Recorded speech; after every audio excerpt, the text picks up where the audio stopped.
I want to make a video about the splitting of the personality and dissociation.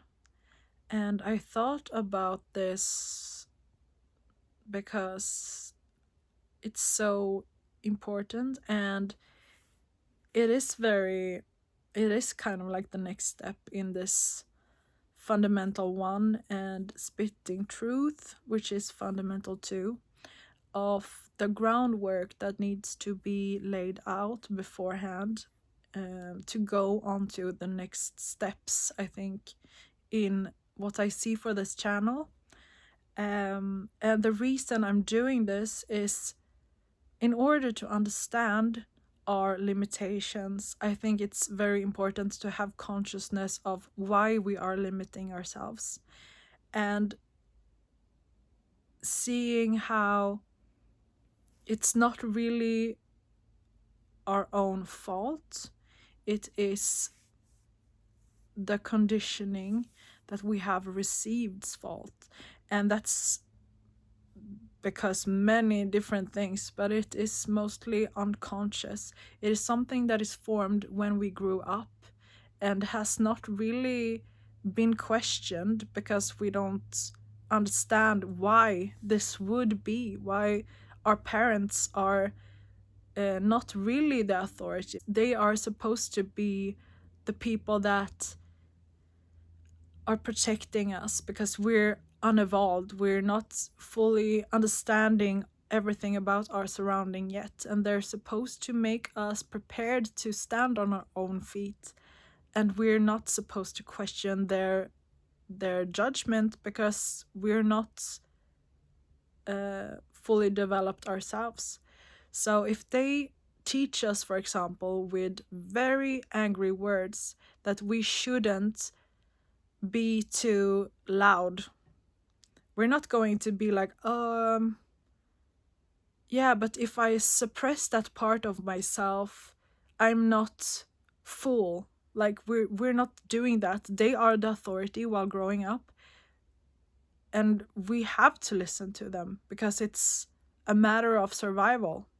They are in charge, and for good reason, kind of. It's not always balanced and like valid, since since a lot of times our parents are very unconscious, not knowing it. So the idea of the splitting of the personality is based on this idea that we are a whole soul when we get birthed into this life.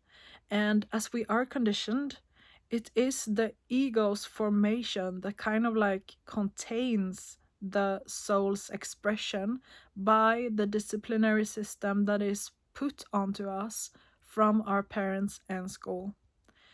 And with this happening, we actually imprison, kind of, we put a straitjacket onto our soul and allow some parts that are approved. For example, girls very young get taught that we should look nice, we should look cute, we should be submissive, kind, and not those traits that are more masculine, like competitive, assertive, and brave, for example.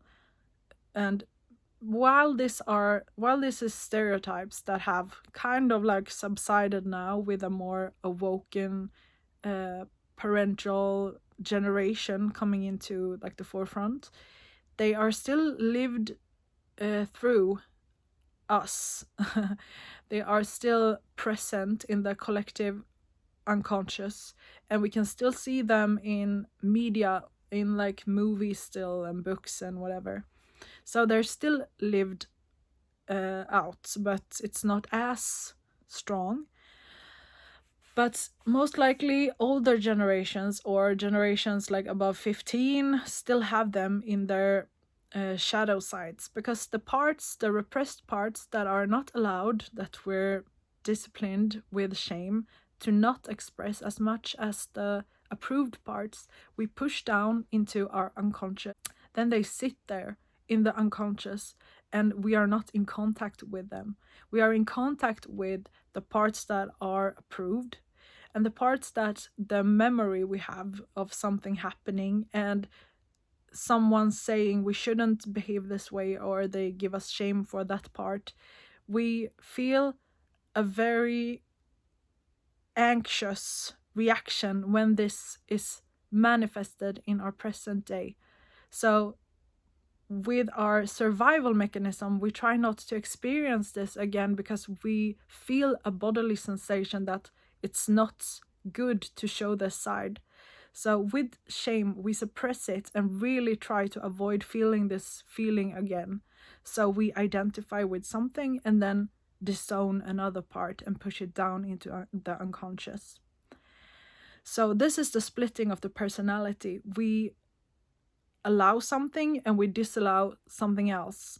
And the splitting of the wholeness will create a tension in our bodies because we're not really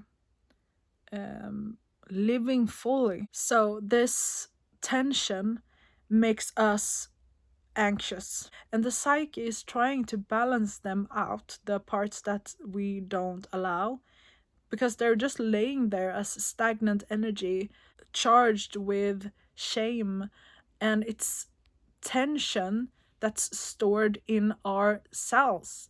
It's stored in our bodies, and we need to release them and see them and accept them and realize this is a part of ourselves that we have disowned.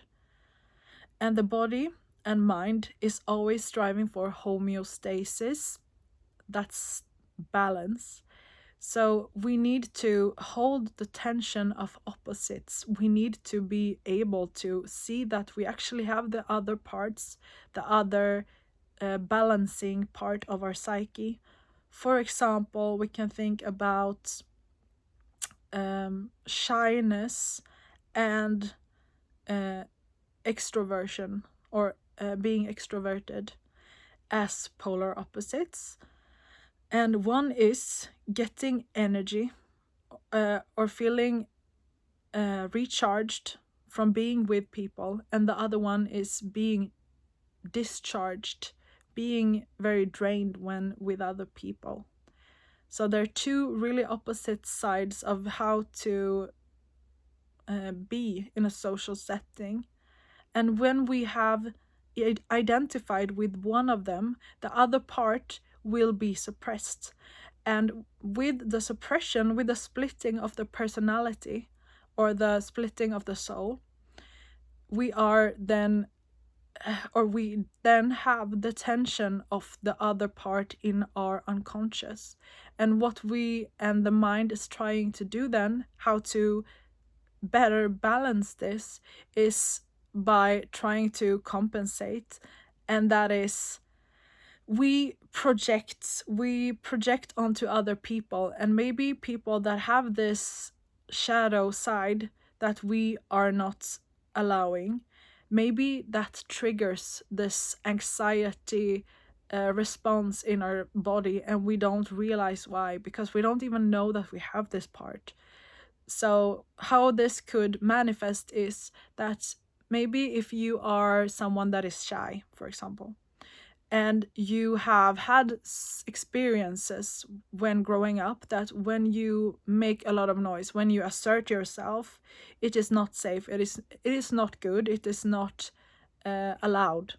And then when you meet someone at work, for example, or someone, like you see a video of someone that is very extroverted and loud, and that triggers something in you, and you just think and define it immediately as, I don't like this person, or you are annoyed, or the ego comes up with some explanation for the bad feelings in your body. And what this is showing you is what is the other opposite side that you're not allowing. And that is kind of like what shadow work is. You see the shadow, the sides that you have suppressed into the unconscious. By seeing them, can better realize when they show up. You can better see or strengthen the relationship to the parts that you have disowned, and then the more and more you do this, the more you realize, oh, this is a side of me that I'm not in contact with. It's not as charged. You won't be as triggered from other people, because if you hold the tension of these contradictory things in your body as a grown up now, it will not be as anxiety filled for you. If you can realize that you are a whole and you have had experiences that shaped you to be one way. And exercise I want to put in here is doing a mind map of your identified parts to begin with. So you take a paper and you do a mind map where you place your name in the center, and then you write out traits of how you identify. And it can be like um, whatever traits that you present yourself as when you meet someone, when you are in a job interview, when you are like dating someone, for example, just like how you like to be presented. And that is your ego's identified traits. And you can do another mind map where you put in your name and you write shadow sides in or behind it, or above it, or somewhere on the page you write shadow sides. And then you write the sides that you don't like about yourself. And you can get inspiration if you think about your parents and what sides in them that you are triggered by or don't like. And even you can think about the people that trigger you, like at your workplace or like friends. Whichever trait that comes up to mind, just write that down as well and look over it, like see which parts you have on your paper, and put it aside and come back to that and reflect on. If you want to take it a step further, if you want to do it more advanced, you can reflect on what memories has made me approve these sides of myself, and what memories has shamed me to disown these shadow sides. And the aim and purpose of this exercise is to make the split personality more whole. When we see the interconnectedness of the shadow sides and the identified sides, when we see that we are everything, we are the negative and the positive. Most of the traits that you put on your shadow sides could be seen as positive as well. It only depends on perspective. So this will give you some sense of distance from feeling this shameful feeling and this anxiety, because what dissociation is that we feel this energy from the disowned parts in our unconscious, and we don't have a way to meet them or like bridge the conscious to the unconscious.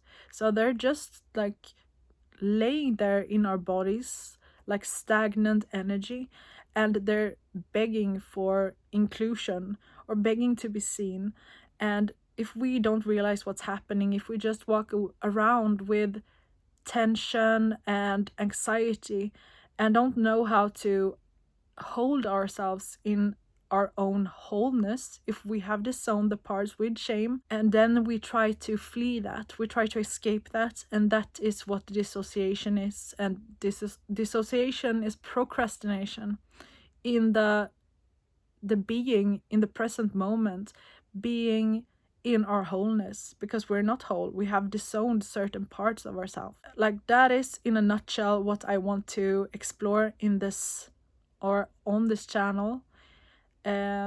Because the splitting of the personality can be like, that is a very long journey. We need to go back into our memories and visit certain parts that were disowned, and that takes a lot of time and energy and anchoring, and that is a very triggering process because it's been formed like this from our instinctual like survival mechanism. We just want to be accepted and loved. So we need to ground ourselves, and again, I'll say it as in the last video, that we really need to start our relationship to our security, and that is by doing inner child work and doing that root chakra work as well. We have to do that in order to be able to hold space for ourselves to really go deeper into this like very triggering field of potential of how to really mend those parts together to see our fullness and hold our fullness. It's not unsafe to do this. You just have to be able to self-soothe yourself as you do this, because it is what your soul is meant to do. It wants to be able to express, and if you have a lot of tension and like charge energy about these parts or certain parts, you won't be feeling safe enough to express yourself, and you will have this lacking sense of being all the time because you're not capable of embracing your full self. So that is like the only thing you could do to grow up, essentially, and to be responsible for yourself, to really embrace the shadow parts and work on how to mend that splitting personality into a full person. That is what you're supposed to do. You have been broken up to pieces to put yourself together. So you need to do that puzzle now. You can actually put yourself together. You can actually build yourself up because you've gone through that disciplinary conditioned state, and now you can, with the right values, choose with your own conscience on what and how you want to be as a person, as an adult. But you need to mend yourself together, so doing shadow work. And while doing this, you need to be your own anchor, and that is by doing root chakra work. You need these two things. You need to do them to be able to be full again, to be whole. This is the shadow work, the triggering part of becoming an adult. And find your own motivation and find a way to lure your ego into it. Find a way that appeals to your ego, because the ego essentially wants power. That is like its unbalanced expression, that it's scared. It's scared that it's lacking. It feels there's lacking from the not complete soul, and it's trying to control the environment in order to be safe in the world. And in order to lure it with you to be able to let down the control, you need to somehow find a way to work with your ego to do these things. And you can do your own list on what things you could tell yourself to motivate you. Maybe it's this will make me more self-assured. Maybe it will make me be more ready for my soulmate. Maybe it will make me go after more jobs, like it will help my ambition. Maybe like find the things that you really value and your ego values, and then get it to be on board, so that you have your ego's determination with you, so it's not self-sabotaging you not to do these things, because it's unconsciously thinking that it's not safe. It will not give you these benefits that you could have from them, because your ego is not on board, so it's unconsciously self-sabotaging. Whew, okay, now it feels like I'm rambling a bit, but I think this is what I wanted to say about the splitting of the personality and dissociation. it's also like this is the fundamental three. It is very it shapes us a lot, so it's I have to mention it because this is what the channel is about, and I want to give exercises and I want to talk about certain topics, how we can embrace this, how we can anchor ourselves, and so forth. So I hope this was inspirational or just a good reminder for you. And thank you for watching.